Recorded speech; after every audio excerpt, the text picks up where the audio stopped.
Hey, Cory Geiger, Jarrod Prugar here at the Horseshoe.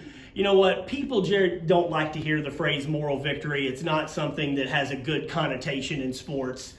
But look, this is about as good of a performance as we could have seen from Penn State tonight. They lost. This is the third loss in a row. Sean Clifford was pissy. He doesn't want to hear about any moral victories. But at the end of the day, I think Penn State comes out of here feeling a whole hell of a lot better about itself than they did after losing to Illinois. Right, and you come in and you compete for all four quarters. Your turnover, I think, away. Sean Clifford's fumble that was returned for a touchdown, I think ends up being the biggest difference in this game. But they come out and they compete, and that's something that we really didn't expect coming into this game because the way that they played against Illinois, that they were a shell of themselves compared to what they were before Sean Clifford's injury during the Iowa game and what they were today. Look, when you lose to Illinois, which is just terrible, I mean, then you can lose to anybody. And the line coming into this was 18.5 points. Now, interestingly enough, in 2016, when Penn State beat Ohio State in the kick six, the line for that game was 20 points. Nobody gave Penn State a chance in that game, and they ended up winning. Nobody really gave Penn State a chance in this game, and they at least had an opportunity. And here's what I would say. I was at the 2016 game. That game will always be remembered for the kick six. Penn State played better tonight from start to finish. They were more competitive tonight from start to finish than they were in the 2016 game.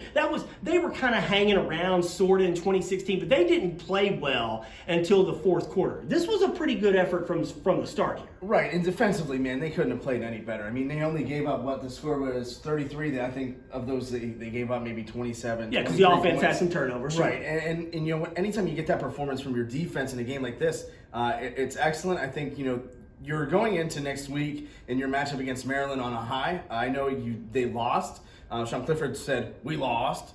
But at the same time, you're going in there with a little bit of confidence, and you got a little bit of your swag back. Right. Now, but you do have those 3 losses now, and I think that's big moving forward. You are Penn State. You are the number 4 team in the country. And if you beat Iowa, if Clifford doesn't get hurt, you're the number 2 team in the country. There was a hope. Not an expectation, but there was a hope and a goal a month ago of having a special season. All that's gone now with 3 losses in a row. Right. But at least coming in, look, I'm not trying to sugarcoat or blow stuff up anybody. There's games left to be played. When you lose to Illinois, hell, I was wondering if they were going to win another game. And that includes Rutgers and Maryland. Well, now when you come out and do this, you can feel better about this team's chances against Maryland. Look, Michigan State played a great game. Those are still going to be very difficult games. 7-5 is still a possibility. But also, I think 9-3 is a possibility, given the way these things have played out. Yeah, and it's crazy over the last 3 weeks how different we felt after every game. You know, Iowa, the world is, you know, you're winning the bye, they want to get healthy, right? And it's okay, it's 1 loss. Now, Illinois, the wheels are falling off, the world's falling apart. And now, you know what, Penn State is, I think, back on the right track. And for Penn State to come out and do that tonight, I think is huge. And despite the fact that there is no such thing as a moral victory, I think they really do get to take some confidence back to Happy Valley. There's a lot of pride, a lot of character in the Penn State football players and Penn State football program.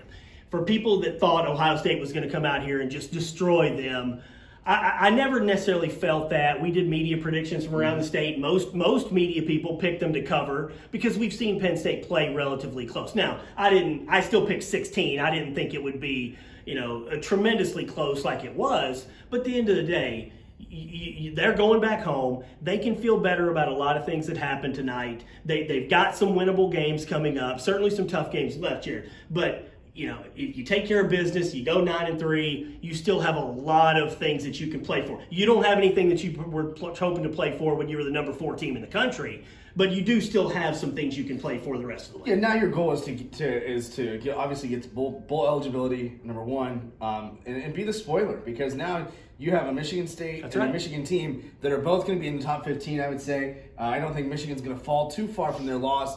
But now you get to be the spoiler, and they're going to play, you know, Michigan State at the end of the season for the prestigious Land Grant Trophy, and you know they want to bring that back to State College. Prestigious. Hey, look, you know, you still got the Citrus Bowl out there. You got the Outback Bowl out there as possibilities. Again, when you go into a game as the number 4 team in the country a few weeks ago, nothing will meet those hopes and expectations. But given where we thought the sky was falling, and is James Franklin even going to want to be here any longer, after a loss to Illinois? This is at least a quality finish, and James Franklin needs a quality finish, frankly, because if they go 7-5, does USC or LSU want James Franklin? You go 9-3, he's still a hot commodity. These discussions and rumors are not going to be going away anytime soon. We're still going to be talking about these possibilities, and that's just a reality. Right. That distraction is the reality we're going to have to live with. Right, and you know what? That's going to be every game, every job that comes open. Franklin's going to be tied to it because he is a hot commodity. But you know what? For right now, Penn State has a little bit of hope, a little bit of of that moral victory, and they're flying back to Penn State and University Park on a somewhat better of an upside. What do you mean moral victory? They lost the game.